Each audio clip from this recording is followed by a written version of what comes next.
आप देख रहे हैं श्री हरि कृपा आश्रम चैनल। संस्थापक स्वामी श्री हरि चैतन्य पुरी जी महाराज।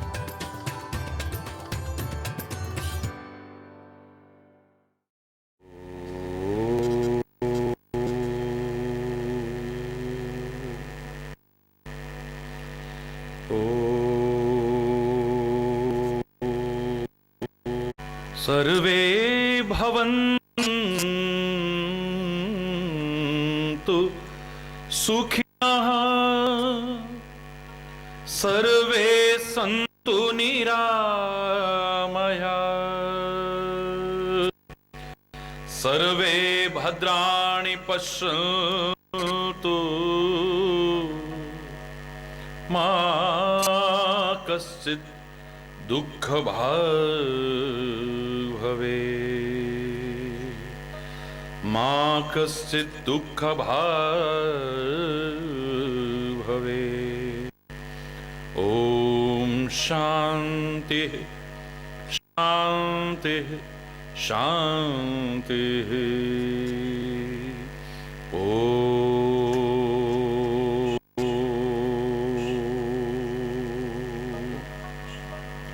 त्वमेव माताश्च पिता त्वमेव, त्वमेव बन्धुश्च सखा त्वमेव, त्वमेव विद्या द्रविणं त्वमेव, त्वमेव सर्वं मम देव देव, त्वमेव सर्वं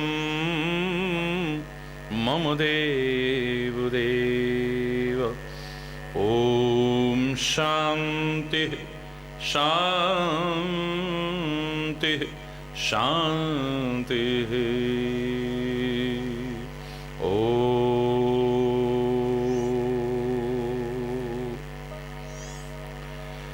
ध्यानमूलं गुरुर्मूर्ति, पूजामूलं गुरुपदं, मन्त्रमूलं गुरुर्वाक्यं, मोक्षमूलं गुरुकृपा। ॐ शान्तिः शान्तिः शान्तिः। ॐ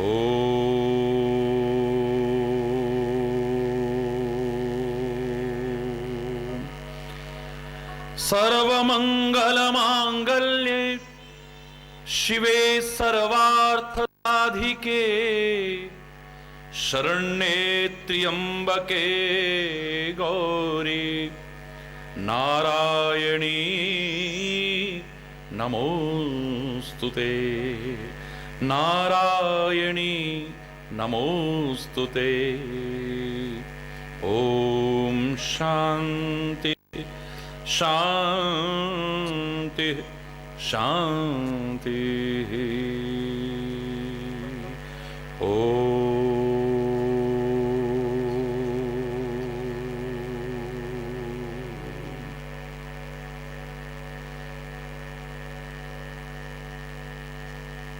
जय जय नारायण नारायण हरि हरि,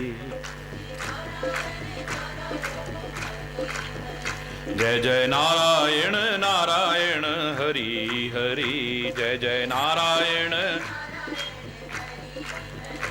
तेरी लीला तेरी महिमा हरि है न्यारी न्यारी, बड़ी प्यारी प्यारी हरि हरि।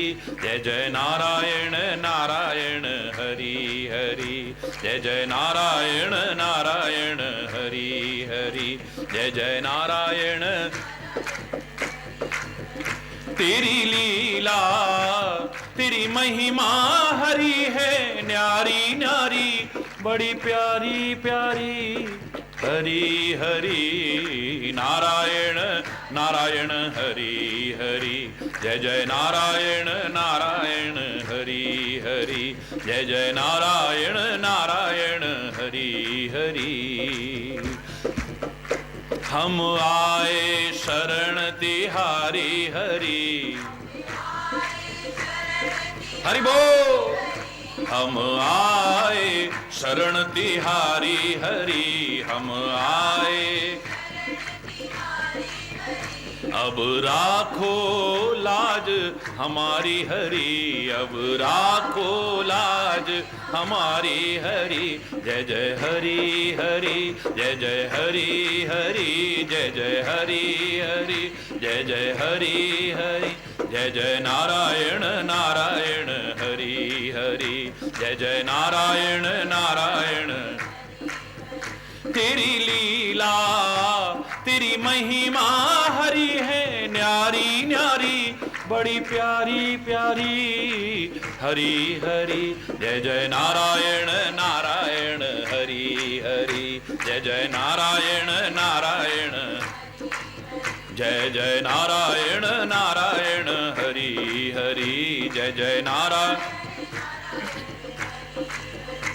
भक्तों के प्राण आधारे हरि, भक्तों के प्राण आधारे हरि, भक्तों के प्राण आधारे हरि। सारे जग के परम सहारे हरि, सारे जग के परम सहारे हरि हरि। जय जय हरि हरि, जय जय हरि हरि, जय जय हरि, जय जय नारायण नारायण हरि हरि, जय जय नारायण नारायण हरि हरि, जय जय नारायण नारायण। तेरी लीला तेरी महिमा हरि है न्यारी न्यारी, बड़ी प्यारी प्यारी हरि हरि। जय जय नारायण नारायण हरि हरि, जय जय नारायण नारायण हरि हरि, जय जय नारायण नारायण हरि हरि, जय जय नारायण नारायण हरि हरि, जय जय नारायण नारायण हरि हरि, जय जय नारायण नारायण हरि हरि, जय जय नारायण नारायण हरि हरि।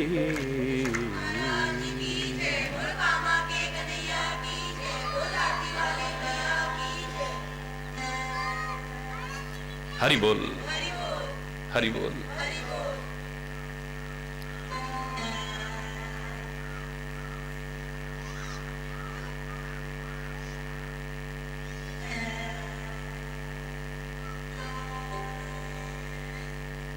नवरात्रि पर्व एक बार फिर नव संदेश, नव चेतना, नव जागृति, नव प्रेरणा लेकर के हम सबके बीच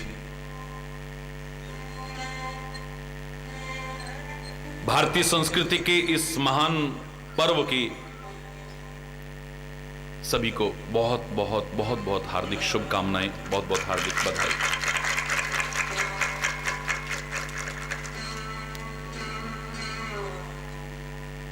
विश्व शांति, विश्व कल्याण की भावना से भारत की समृद्धि और खुशहाली की कामना के साथ ये विशाल यज्ञ अनुष्ठान प्रतिवर्ष की भांति इस वर्ष भी शारदीय नवरात्रियों में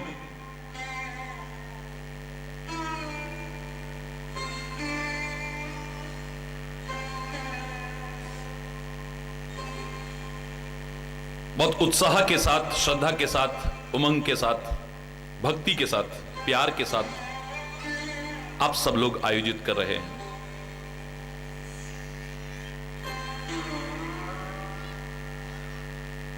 मैं किसी संस्कृति का अपमान नहीं करता, आलोचना नहीं करता,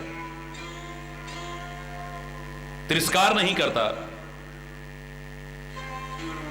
लेकिन बहुत देखने के बाद इतना तो कह सकता हूं कि पाश्चात्य संस्कृति ने सारे संसार को एक बाजार समझा है।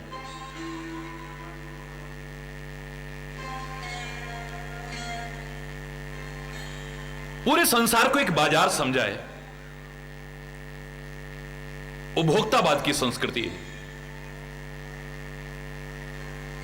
गहन विश्लेषण करने के बाद जो मुझे अंतर नजर आया है, बाहर के देशों ने सारे संसार को एक बाजार समझा है, लेकिन मेरे भारत की संस्कृति ने सारे संसार को एक परिवार समझा है। हर कोई चाहता है कि परिवार में सुख हो, शांति हो, समृद्धि हो, खुशहाली हो। मैं भी चाह रहा हूं, आप भी चाह रहे हैं कि मेरे इस प्यारे सारे संसार रूपी घर में सर्वत्र सुख हो, शांति हो, समृद्धि हो, खुशहाली हो।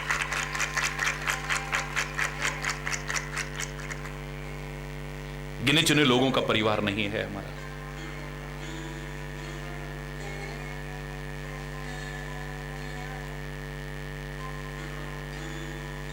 मौसम के संधि काल में आने वाले ये नवरात्रि पर्व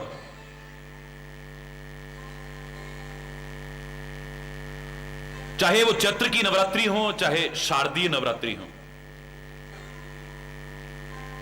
यहां वर्षा ऋतु समाप्ति की ओर है और शरद ऋतु का आगमन है। दोनों का संधि काल है। चैत्र की नवरात्रि में भी सर्दियां जा रही होती हैं और गर्मियों का आगमन शुरू होता है। मौसम के संधि काल में, जिसमें तरह तरह की बीमारियां उत्पन्न होने का भय रहता है, आशंका रहती है। भारतीय संस्कृति में हमारे ऋषि महर्षि मनीषियों का कितना गहन चिंतन है कि नवरात्रियों के बहाने कम से कम अगर आप अपने जीवन को, खान पान को, रहन सहन को संयमित बना लें, संतुलित बना लें, सात्विक बना लें, शुद्ध बना लें, तो वो जो कई प्रकार की इस मौसम परिवर्तन के कारण बीमारियों के पैदा होने की संभावना थी, वो टल जाएगी। बस इतना है। और शरीर स्वस्थ होगा तो आपका मस्तिष्क भी स्वस्थ होगा। A sound mind in a sound body. स्वस्थ शरीर में ही स्वस्थ मस्तिष्क होता है। आपका मस्तिष्क स्वस्थ होगा तो आपका चिंतन भी स्वस्थ होगा। आपका चिंतन भी स्वस्थ होगा तो आपका जीवन भी स्वस्थ होगा। यहां पर स्वस्थ की परिभाषा थोड़ा गहन हमारे सामने उभर करके आती है। गहराई से देखते हैं तो स्वस्थ का तात्पर्य फिर शारीरिक स्वास्थ्य मात्र से नहीं, जो स्व में स्थित हो गया है, अपने में स्थित हो गया है, आत्मा में स्थित हो गया है, पूर्ण रूपेण वही स्वस्थ है।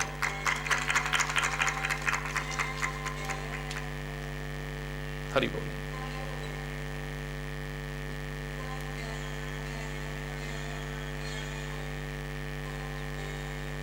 बहुत महान चिंतन रहा है हमारे ऋषि महर्षियों का, हमारे वेद शास्त्रों का, हमारे पुराणों का। जीवन के हर पहलू को छूता हुआ शक्ति की उपासना इस नवरात्रि में सर्वत्र किसी न किसी रूप में लोग करने की कोशिश करते हैं। और शक्ति की उपासना के महत्व को विभिन्न धर्मों ने, जो हमने अलग अलग बना लिए, विभिन्न मतों ने किसी न किसी रूप में स्वीकार किया है।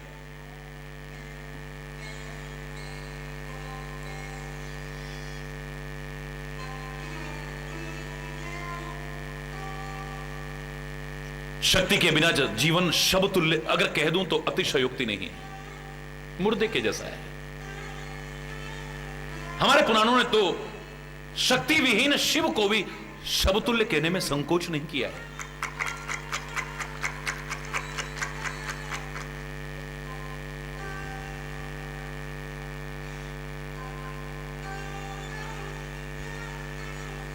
शक्ति ना हो तो जीवन बेकार है। आप व्यवहारिकता में देखिए, हरि बोल। मेरी आंखों में शक्ति ना हो, मेरी आंखें बेकार हो जाती हैं। आंखों की देखने की शक्ति खत्म हो जाए, आंख बेकार है मेरी। मेरे कानों की सुनने की शक्ति खत्म हो जाए, मेरे कान बेकार है। मेरी नासिका की सूंघने की शक्ति खत्म हो जाए, बेकार है मेरी नासिका। बोलने की शक्ति खत्म हो जाए, जवान बेकार है मेरी। हाथ पैरों की शक्ति और सामर्थ्य खत्म हो जाए, बेकार हो जाते हैं हाथ पैर। सोचने समझने की शक्ति खत्म हो जाए, मेरा मन मेरा मस्तिष्क बेकार। हरि बोल। जिस अंग में शक्ति ना हो वो अंग बेकार हो जाता है, जिस शरीर में शक्ति ना हो वो शरीर बेकार हो जाता है, और मैं कहूंगा जिस जीवन में शक्ति ना हो वो जीवन भी बेकार हो जाता है। शक्ति की उपासना का जो भाव हमारे महर्षियों ने हमारे सामने रखा है, इसी भाव को ध्यान में रखते हुए रखा है।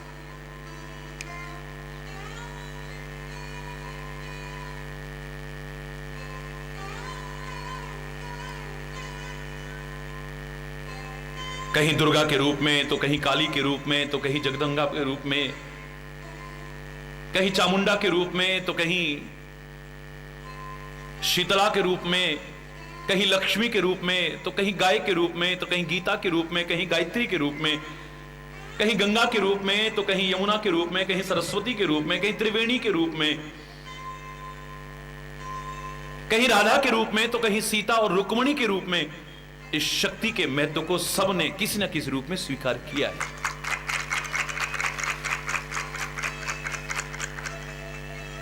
नवरात्रि में नव द्वारों पर संयम करते हुए, नवदा भक्ति के क्रम में आगे बढ़ते हुए शक्ति और सामर्थ्य अर्जित करने की कोशिश करनी है। पूरा औपचारिक न रहे कि हमने व्रत कर लिया है, अब ये खाना है, ये नहीं खाना है, ये करना है, वो नहीं। हरि बोल।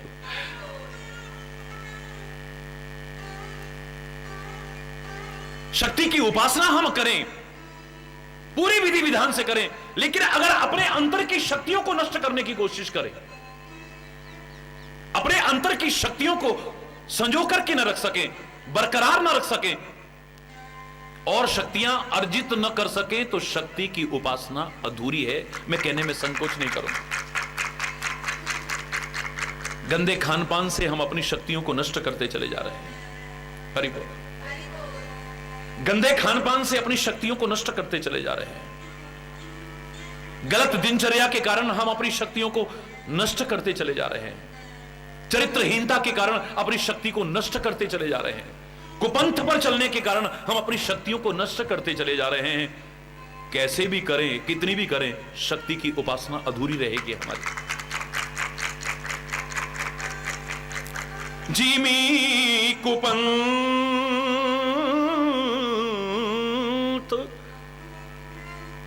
पग देत खगेसा,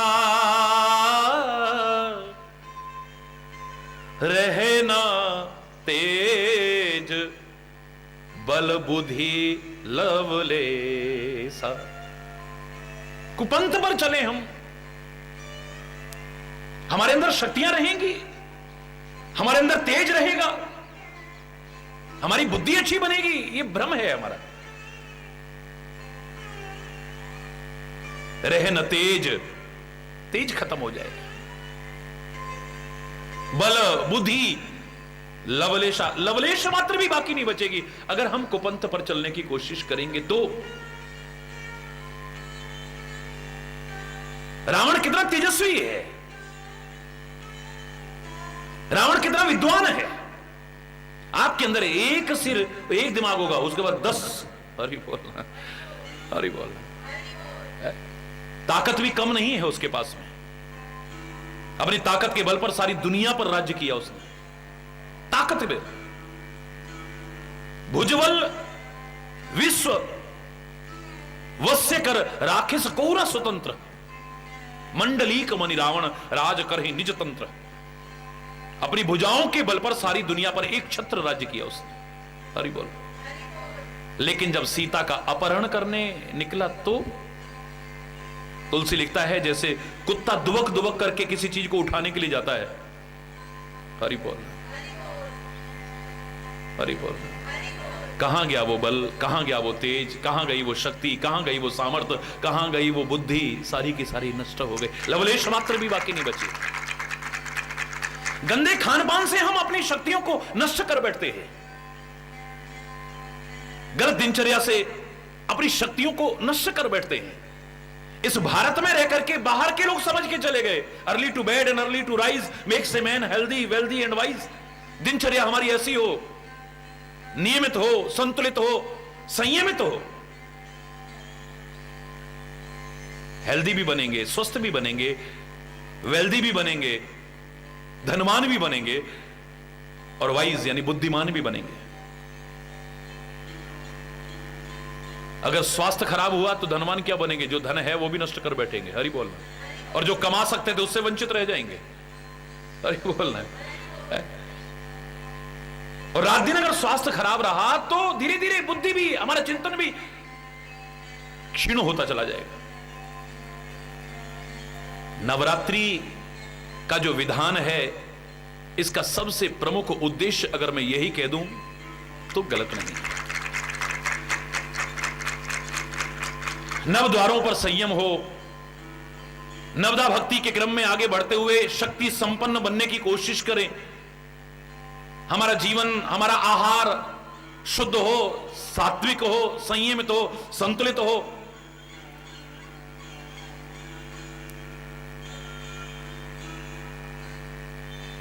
मेरे शायद और चीजों के लाभ कब मिलेंगे, कितने मिलेंगे, मिलेंगे या नहीं मिलेंगे, ये अगर तुम ठीक से करो तो तुरंत इसका लाभ देखना शुरू कर दीजिए।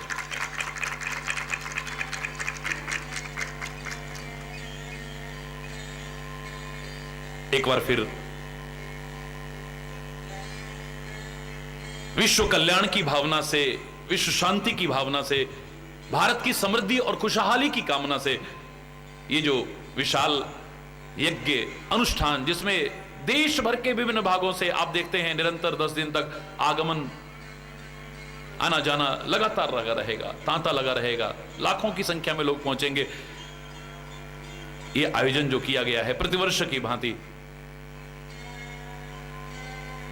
परमात्मा से प्रार्थना करते हैं कि एक नव संदेश देकर के जाए, नव प्रेरणा देकर के जाए, नव चेतना जागृत करके जाए, हम अपने जीवन में उसे उतारें और जीवन के कल्याण के भागीदार बन सकें।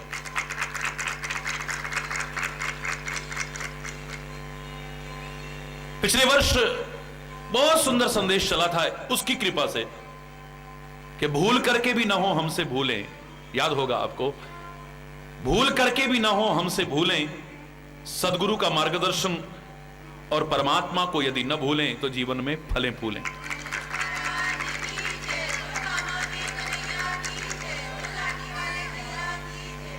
और आपने अनंत उदाहरण अपने पौराणिक, अपने ग्रंथों में जो वर्णित हैं उनको सुना। सामान्य व्यक्ति नहीं, बड़े बड़े लोगों से क्या क्या गलतियां हुई और उनका क्या क्या खामियाजा उनको भोगना पड़ा। जब उनसे गलतियां हुई, उन्होंने खामियाजा भोगा, हम जीवन में गलतियां करेंगे तो क्या हमें खामियाजा नहीं भोगना पड़ेगा? हमें उसका परिणाम नहीं? हरि बोल। इसीलिए हम लोग प्रार्थना किया करते हैं, इतनी शक्ति हमें देना दाता, मन का विश्वास कमजोर होना, हम चलें नेक रास्ते पे, हमसे भूल कर भी कोई भूल हो ना, गलती से भी कोई गलती ना हो जाए हमसे, वरना उसका फल हमें अवश्य ही भोगना पड़ेगा। अगर ये प्रेरणा जीवन में अपना ली तो कितने लोगों ने, जिन्होंने अपना करके सुख और आनंद हासिल किया है,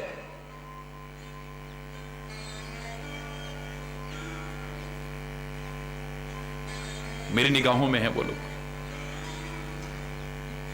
आप भी अगर अपना लेते या अपना लें या अपना लोगे तो तुम भी सुख और कल्याण के भागीदार हो जाओगे। और इस वर्ष भी ईश्वर की कृपा से कोई एक प्यारा सा संदेश, कोई प्यारी सी प्रेरणा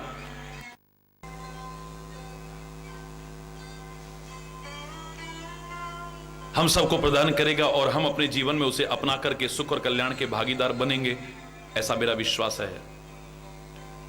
बन सके आप सबका आवाहन, और उस परमपिता परमात्मा से, उस परम शक्ति से हृदय से प्रार्थना करता हूं। सुखी बसे संसार सब, दुखिया रहे न कोय, यह अभिलाषा है प्रभु मेरी पूर्ण होए। विद्या बुद्धि धन धान्य से वंचित रहे न कोई, यह अभिलाषा है प्रभु मेरी पूर्ण होए। सर्वे भवन्तु सुखिनः, सर्वे सन्तु निरामयः, सर्वे भद्राणि पश्यन्तु, मां कश्चित् दुख भाग भवेत्। सर्वत्र सुख हो, शांति हो, समृद्धि हो, खुशहाली हो, इसी कामना के साथ अगर कोई गलत शब्द निकला हो उसके लिए क्षमा चाहता हुआ आज यहीं समय अभाव के कारण अपनी वाणी को विराम दूंगा। कल से धर्म की अधर्म का, प्राणियों में विश्व का, गौ माता की, भारत माता की, गंगा माता की, संत समाज की, भारत की देवियों की, भक्त समाज की,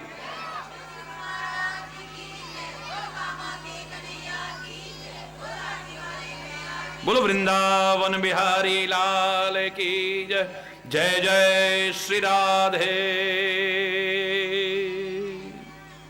श्याम राम राम। हरि बोल, हरि बोल। बहुत प्रेम और श्रद्धा पूर्वक बोलेंगे सभी लोग।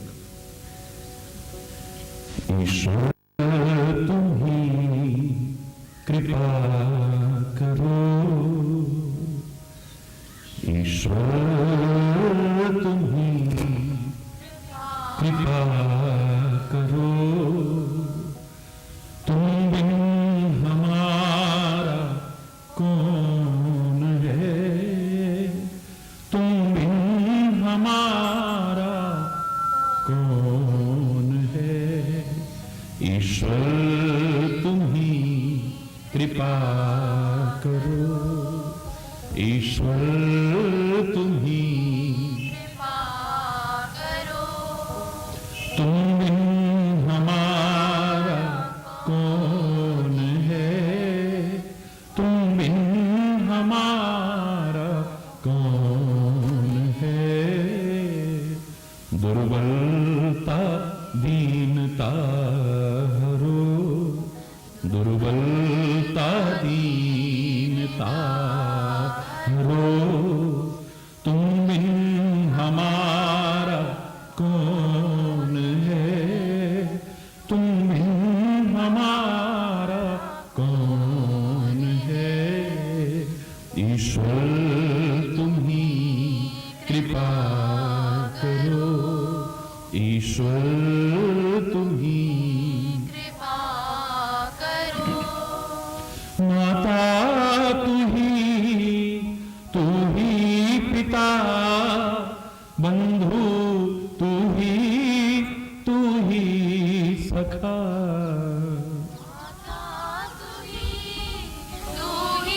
पिता, बंधु तू ही सखा।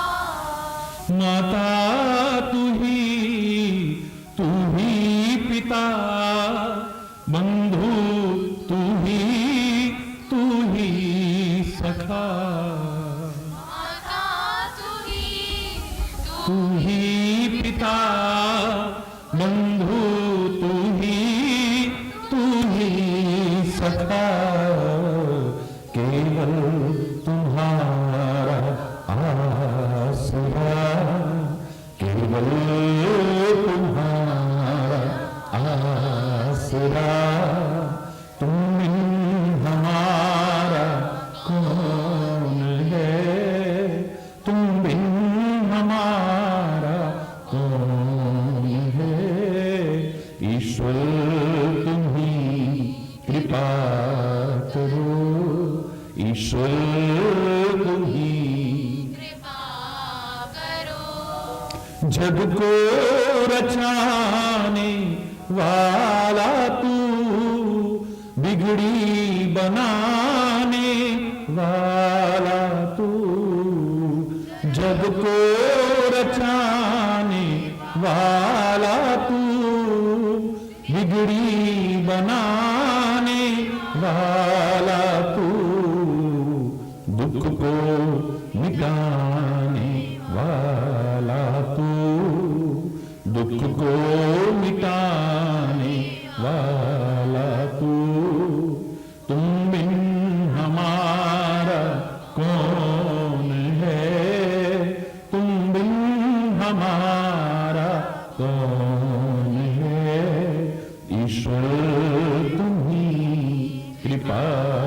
करो, ईश्वर तुम ही कृपा करो।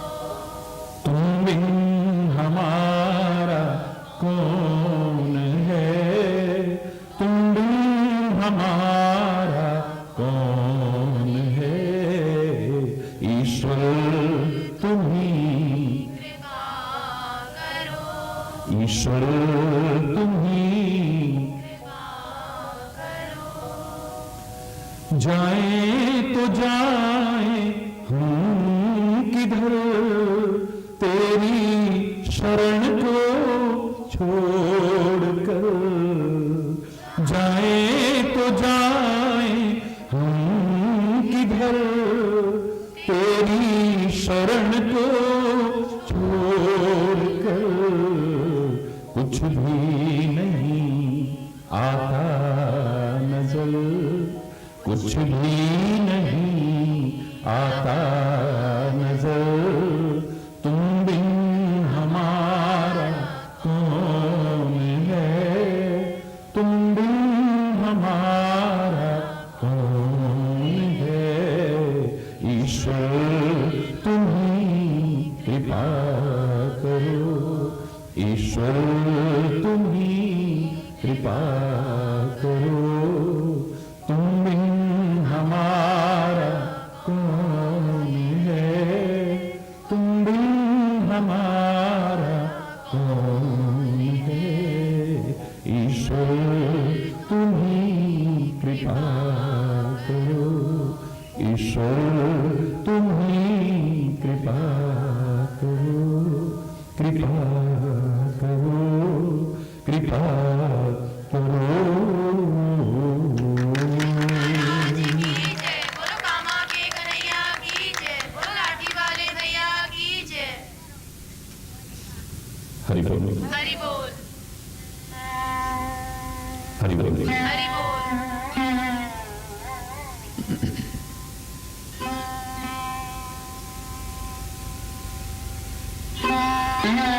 सारे विश्व पर अगर निगाह दौड़ाएंगे,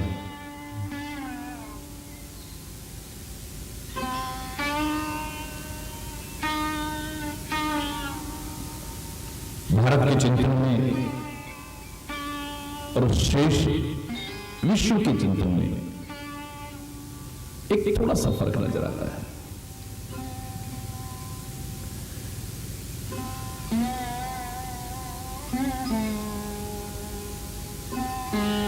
उन्होंने सारे संसार को एक बाजार समझा है।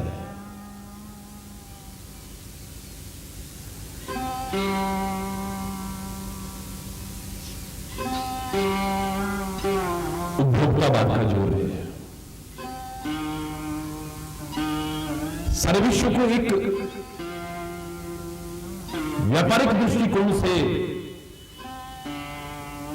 बाजार मानते हुए देखते हैं, लेकिन मेरे भारत के पवित्र भारत राष्ट्र के चिंतन में सारे संसार को एक परिवार की दृष्टि से मानते हैं। जहां बाजार समझा है सारे विश्व को, तो यहां परिवार समझा है सारे विश्व को। एक फर्क है, बहुत बड़ा फर्क है। ये चिंतन रखता है उदार चरिता नाम से वसुधैव कुटुंबकम्। उदार चरित्र के व्यक्ति के लिए सारा संसार अपना एक घर की तरह से है। संकीर्णता की जहां सारी दीवारें टूट जाती हैं,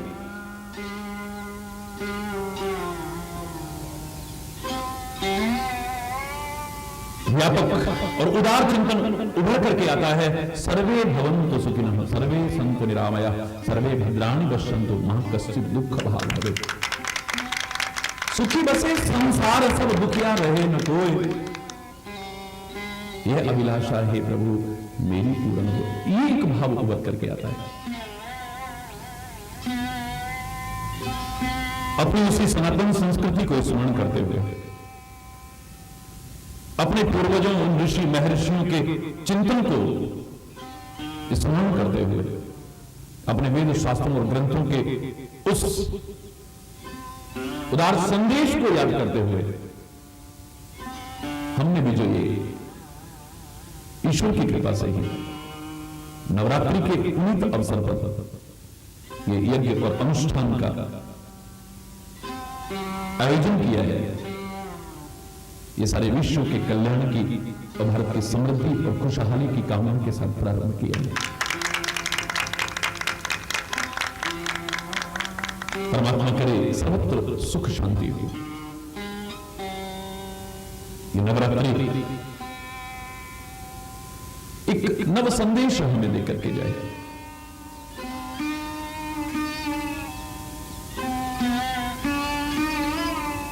इस संसार रूपी रात्रि में जहां सब सोए हैं, यही जग जामिनी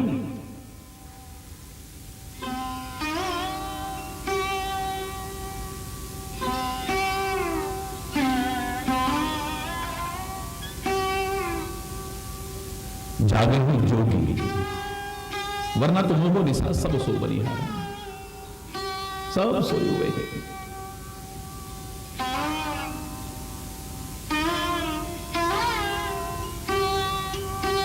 जोगी जागता है। कौन है जोगी जो इस संसार रूपी रात्रि में जागता है? जो भगवे श्वेत या विभिन्न प्रकार के वस्त्र विशेष धारण करता है, विभिन्न प्रकार के चिन्ह या आभूषण धारण करता है, जो जटा बढ़ाता है या सिर मुंडवाता है, जो घर बार छोड़ करके कहीं कंदराओं में या हिमालय में या जंगलों में रहता है, या जो विभिन्न प्रकार के आसन इत्यादि लगाता है। कौन है योगी? जिसे हम माने कि इस संसार रूपी रात्रि में जगा हुआ है। मैं तो सरल सरल शब्दों में कहा करता हूं हमेशा, जिसे योग करना आ गया है। आसन प्राणायाम ही उसके एक अंग होंगे, इट्स पार्ट ऑफ योग। वो योग शब्द अपने आप में अपना अर्थ छुपाए हुए है। योग माने होता है जोड़ना। शरीर के स्वास्थ्य के लिए उनका महत्व होगा उनका महत्व। हो सकता है आगे की सीढ़ियों में चढ़ने में भी एक भूमिका अदा करते हो सकता है। लेकिन योग शब्द का तात्पर्य है जोड़ना, जिसे जोड़ना आ जाए, अपनी टूटती बिखरती चित्तवृत्तियों को एकत्रित करना आ जाए। जिसे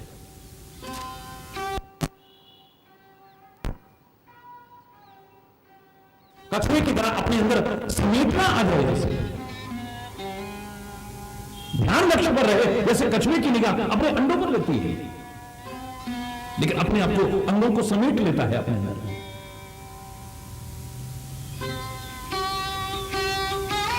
टूटती बिखरती चित्तवृत्तियों को जिसे जोड़ना आ गया है, इकट्ठा करना आ गया है। टूटते बिखरते परिवारों को जिसे जोड़ना आ गया है, टूटते बिखरते समाज को जोड़ना आ गया है, यहां तक कि जिसे आत्मा को परमात्मा से जोड़ना आ गया है, वो सच्चाई होगी। योग तात्पर्य हमारी हिंदी भाषा में योग का तात्पर्य ही सीधे सीधे देखें तो जोड़ना होता है। ये शब्द अपने आप में अर्थ लिए हुए हैं, जोड़ना मतलब कदम कदम पर।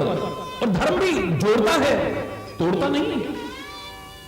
ये अफसोस की बात है कि आज धर्म और परमात्मा के नाम पर ही ज्यादा लोग टूट रहे हैं और बिखर रहे हैं।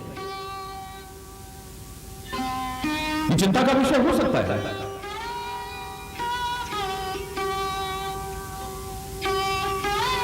कदम कदम पर जोड़ना शब्द आ जाए, जोड़ना। कहीं तोड़ना भी अगर हो तो जोड़ने के लिए आए। लोग अधूरा चिंतन देते हैं कि हमें सीजर्स की आवश्यकता नहीं, हमें निडल्स की आवश्यकता है।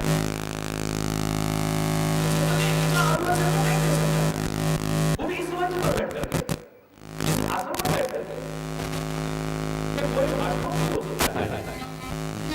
ये काटने वाली कैंची की आवश्यकता नहीं है, जोड़ने वाली सुई की आवश्यकता है।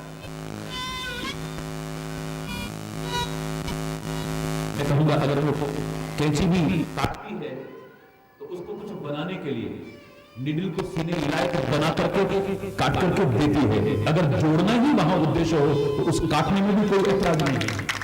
उद्देश्य जोड़ना है। एक मिस्त्री को देखा है हमने, वो टूटी हुई दीवार को तोड़ता है, उसको तोड़ करके फिर नहीं बनाता है। जैसे हम परमात्मा को कहते हैं, वो संहारक भी है, डिस्ट्रॉयर भी है। डिस्ट्रॉयर तो अच्छा नहीं होता है,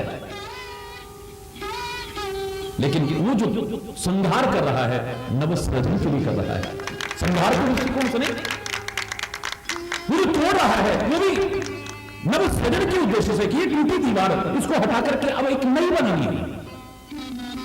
मेरे प्यारे बच्चों, मेरे प्यारे भाइयों, मेरी प्यारी बहनों, ये नवरात्रि भी आपको बता रही है जो पुरानी टूटी मान्यताएं हैं, कहीं अगर गलतियां हैं उन्हें तोड़ो, नवसृजन करो, नव चेतना लाओ, नव जागृति लाओ, की जय बोलो कामा के कन्हैया की नवीनता दिलाना। लाठी वाले भैया की जय।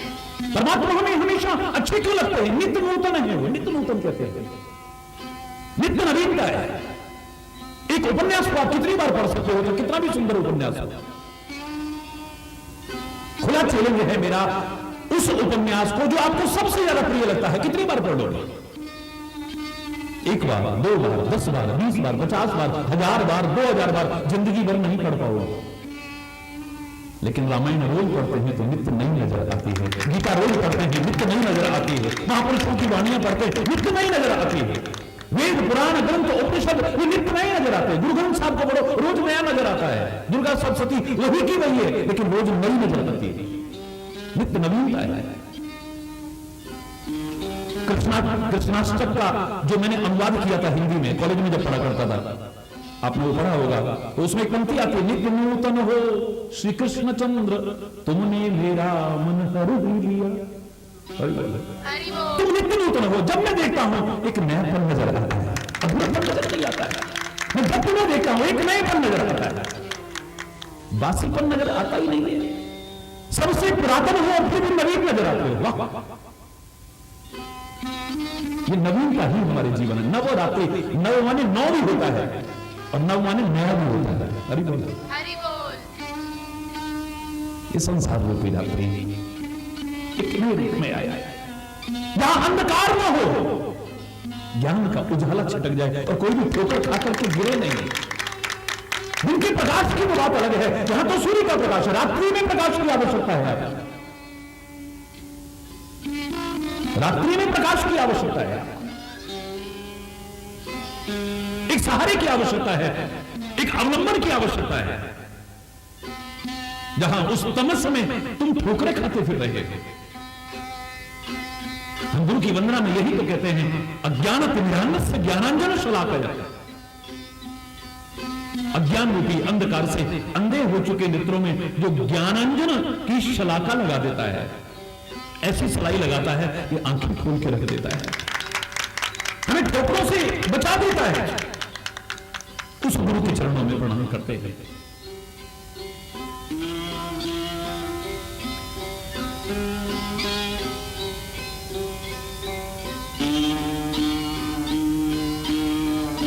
अच्छाइयां हैं उन्हें हमेशा अपनाना, देश काल परिस्थिति के अनुसार जो लागू ना होता हो उसे हटा देना। हरि बोल, हरि बोल। कहीं नहीं लिखा है, कहीं नहीं लिखा है कि पति के साथ जल करके खाक हो जाए उसे सती कहते हैं। लेकिन अगर किसी ने कहीं पढ़ा भी हो, मैं बहस नहीं करूंगा। वर्तमान समय की मांग है जो सतीत्व की रक्षा करे, जो आन बान मर्यादा की रक्षा करे, जो कुल के धर्म की, अपने धर्म की रक्षा करे, वो सती। बदल दो परिभाषा को, चल करके खाक होने वाली नहीं है। ना तो कानून मान्यता देगा, ना समाज मान्यता देगा, और ना कि आपकी अंतरात्मा ही मान्यता देगी।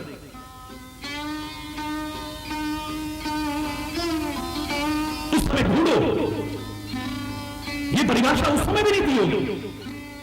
लोगों ने मूर्खतावश ऐसा समाज के सामने प्रस्तुत करने की कोशिश की होगी, वरना उस समय भी हम अनुसुईया को सती कहते हैं। क्या वो पति के साथ जल करके खाक हुई इसलिए कहलाई? ये आज का उदाहरण नहीं सुना रहा हूं, उसी समय का उदाहरण। जो ब्रह्मा विष्णु महेश को भी बोना करके दिखा दे, नन्हा करके दिखा दे, अपने सामने छोटा करके दिखा दे, ऐसा सती तो उसको प्रणाम है, उसको नमन है, जिसके सामने वो परमात्मा भी बोना सा लगे। हरि बोल, हरि बोल। इतनी महिमा, अपार महिमा है उस सती शब्द की, लेकिन जल करके खाक होने वाली की नहीं। सावित्री को भी सती कहा है, सती सावित्री।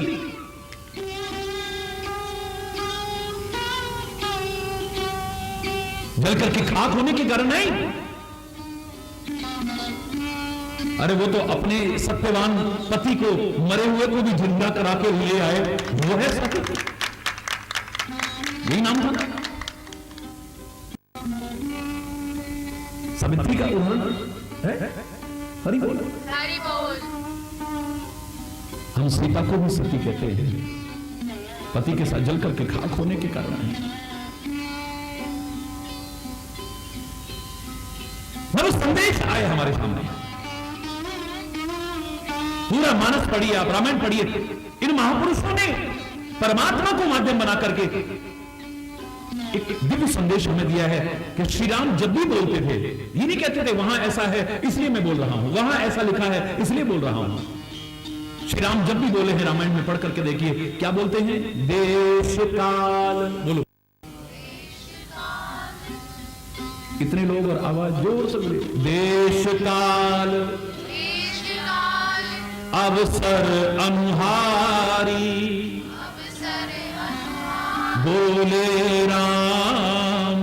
बोले राम। मानस में देखेंगे आप, रामायण में देखेंगे कई बार पुनरावृत्ति है कई चीजों की, उनमें से एक ये भी पंक्ति है, ये कई बार दोहराई गई है, थोड़े से अंतर से ये कई बार दोहराई गई है। राम जब भी बोले वहां पर एक क्रांतिकारी विचारधारा नजर आती है, हिम्मत है, जो कहीं कमियां हैं उनमें संशोधन करने की। अगर शूर्पणखा कहती है कि तुम मेरे साथ विवाह करो, हे राम मेरा विवाह हो चुका है देवी,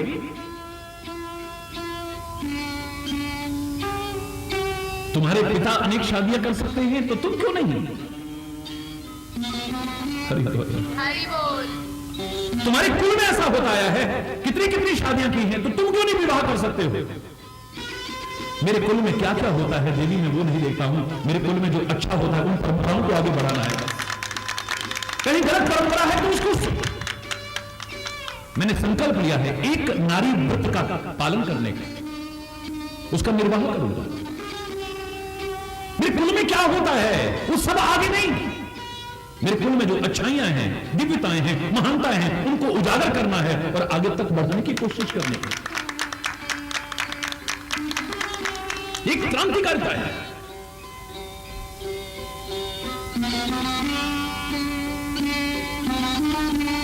नवरात्रि भी हमें नवीनता प्रदान करती है, नवीनता हर बार साल में 2 बार आती है, लेकिन फिर भी हम बोर नहीं होते हैं? हरि बोल। एक उत्साह आता है, एक उमंग आती है, एक जोश आता है, एक श्रद्धा भाव जागृत होता है, वो सुंदर भावनाएं हमारे अंदर जागृत होती है। लेकिन उनके साथ साथ में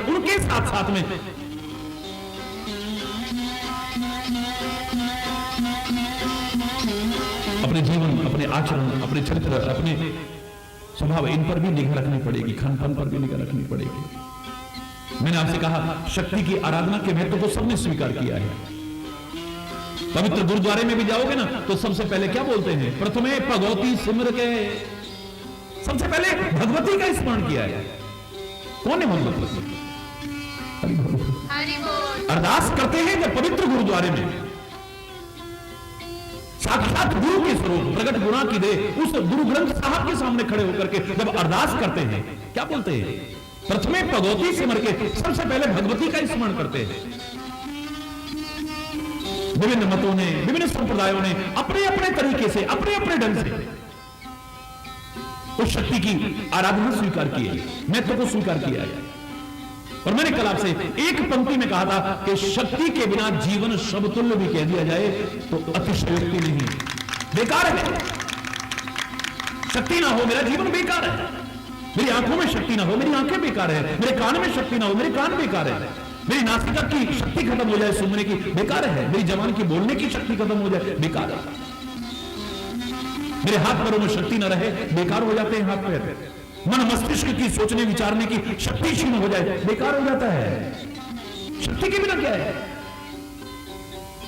मैं यहां तक कहने में संकोच न रखूंगा, संत महापुरुषों में अगर शक्ति ना हो तो कौन क्या के तो मन के परमात्मा में शक्ति ना हो तो सूर्य में शक्ति है, हवाओं में शक्ति है, सब में अपनी अपनी तरीके की, पृथ्वी में शक्ति है। फर्क इतना हो सकता है लड़ने वाली शक्ति जैसे आप मानने लग गए वो ना सही, इसमें सहन शक्ति है। सब शक्ति से परिपूर्ण है, किसी में कोई शक्ति सहन करना भी कोई मामूली बात नहीं। ये कायर व्यक्ति सहन नहीं कर सकता है, कमजोर आदमी सहन नहीं कर सकता है, कमजोर आदमी तो बौखला जाएगा एकदम से।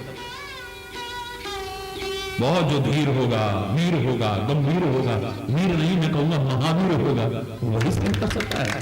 अरे बोलो, हम अपने तर्क मारते हैं कि अन्याय को सहना ये फलाना, और मैं अन्याय की बात नहीं कर रहा, यहाँ तो न्याय की बात है, यहाँ तो धर्म की बात है, यहाँ तो सत्य की बात है, यहाँ तो अच्छाई की बात है, अन्याय की तो चर्चा ही नहीं है यहाँ।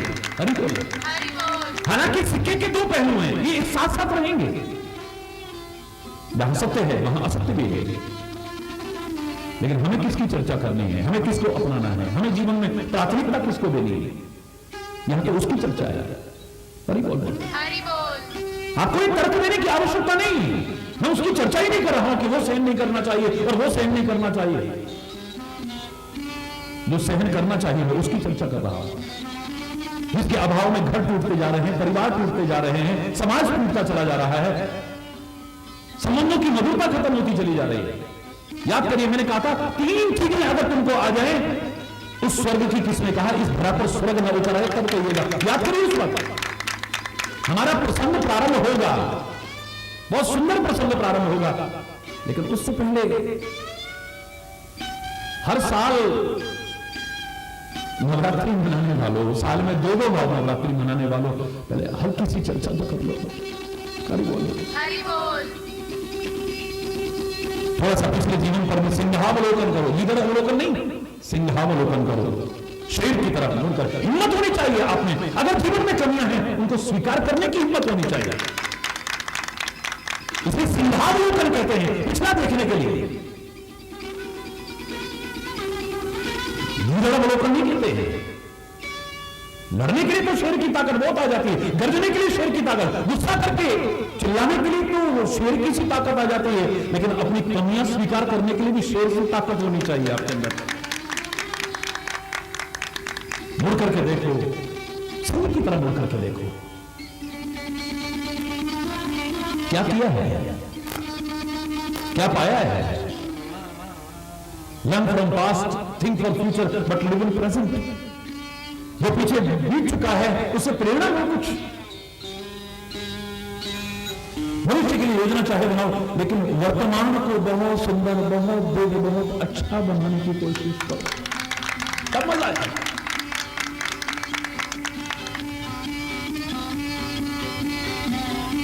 हरि बोल, हरि बोल, जोर से बोलो, हरि बोल। 3 चीजें मैंने आपसे कही थी, 3 चीजें आ जाए उस स्वर्ग। यद्यपि स्वर्ग तो बहुत बड़ी चीज नहीं, स्वर्ग कोई बहुत बड़ी चीज नहीं है। मेरे महापुरुष तो कहते हैं स्वर्ग हु स्वल्प अंत दुखदाई। जब पुण्य आपके क्षीण हो जाएंगे तो स्वर्ग से भी आपको धक्का दे दिया जाएगा। ये क्या है स्वर्ग, जिससे तुम्हारा इतना हृदय जुड़ा हुआ है कि किसी के लिए कहोगे ना ये तो इतना बुरा आदमी है, इसको तो नरकों में भी जगह नहीं मिलेगी, और जब वो मर जाता है आपसे कहा जाए इसका नाम लिखो तो स्वर्गवासी फलाना, फिर वही लिखेगा स्वर्गवासी। स्वर्ग के साथ इतना हमारा संबंध घनिष्ठ से जुड़ा हुआ है, जबकि स्वर्ग को बहुत बड़ी चीज नहीं कहा है। छीने पुण्य, पुण्य छीन हुए फिर मृत्यु लोक पर वापस भगा दिया जाएगा, धक्का मार दिया जाएगा। तो कुछ समय के लिए अपने पुण्य के प्रभाव से जो मिला है, मेरे महापुरुष तो कहते हैं वो स्वर्ग भी ठुकराने लायक हो सकता है, बस अपनाने लायक हो सकता है, तो अच्छा जीवन अपनाने लायक हो सकता है, परमात्मा की चरण शरण अपनाने लायक हो सकते हैं, धर्म का अनुसरण अपनाने लायक हो सकता है, महापुरुषों का मार्गदर्शन अपनाने लायक हो सकता है। ये भी है, ये भी त्याज्य है, लेकिन तुम्हारा संबंध जुड़ा है। तुम कहीं अच्छी भी चर्चा करते हो तो स्वर्ग से गए, वहां तो स्वर्ग जैसे सुख है, स्वर्ग जैसा आनंद है वहां तो। मैंने आपसे कहा था कि स्वर्ग की अगर चर्चा करते हो तो उस स्वर्ग को किसने देखा है? मरने के बारे में, मरने के बाद की बात, यहां तो जीते हुए की बात करिए। मुझसे अगर कोई मुक्ति की भी चर्चा करता है, मोक्ष की भी चर्चा करता है, मैं सीधे शब्दों में कहूंगा, हरि चैतन्य के पास अगर जानना चाहते हो तो मरने के बाद की मुक्ति की चर्चा मत करना, जीते जी मुक्त हो जाओ। उसकी चर्चा करना चाहो तो हरि चैतन्य बता सकता है कि जीते जी, अपने जीवन के जीते जी अज्ञानता से मुक्त हो जाओ, अंधविश्वासों से मुक्त हो जाओ, रूढ़िवादिताओं से मुक्त हो जाओ, बुराइयों से मुक्त हो जाओ, गंदे व्यसनों से मुक्त हो जाओ, कमियों से मुक्त हो जाओ, दोषों से मुक्त हो जाओ, विनाश से मुक्त हो जाओ, वैर विरोध से मुक्त हो जाओ, इनसे मुक्त हो जाए, वो मुक्ति तो मिल जाएगी। इनसे मुक्त हो जाओगे, वो मुक्ति तो तुम्हारे पीछे भागेगी, उसके लिए तुम्हें कहने की आवश्यकता नहीं, जीते जी मुक्त होने की आवश्यकता है। बिल्कुल ऐसे ही जीते जी स्वर्ग बनाओ ना, नरक जैसा जो बना रखा है वातावरण,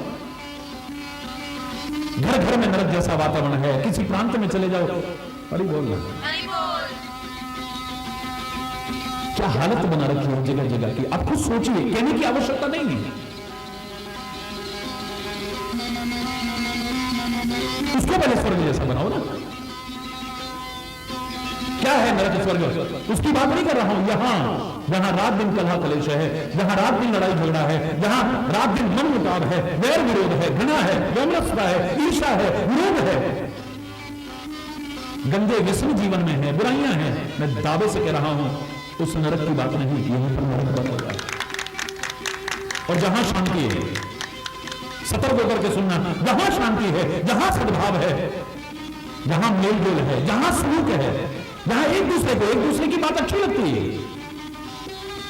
जहां घनिष्ठता है, प्यार है, सद्व्यवहार है, सद्भावनाएं हैं, अच्छा जीवन है, उस स्वर्ग की कौन बात करे। इस तरह का स्वर्ग नजर आता है। हमारा इतिहास कहता है विश्वामित्र एक नई सृष्टि पैदा करने को तैयार है अपने तपोबल से, स्वर्ग लोक पैदा करने को तैयार है अपने तपोबल से। यह भाव यही हो सकता है कि तुम चाहो तो इस धरा पर भी स्वर्ग उतार करके दिखा सकते हो, इन कोशिश करो। हरि बोल, इस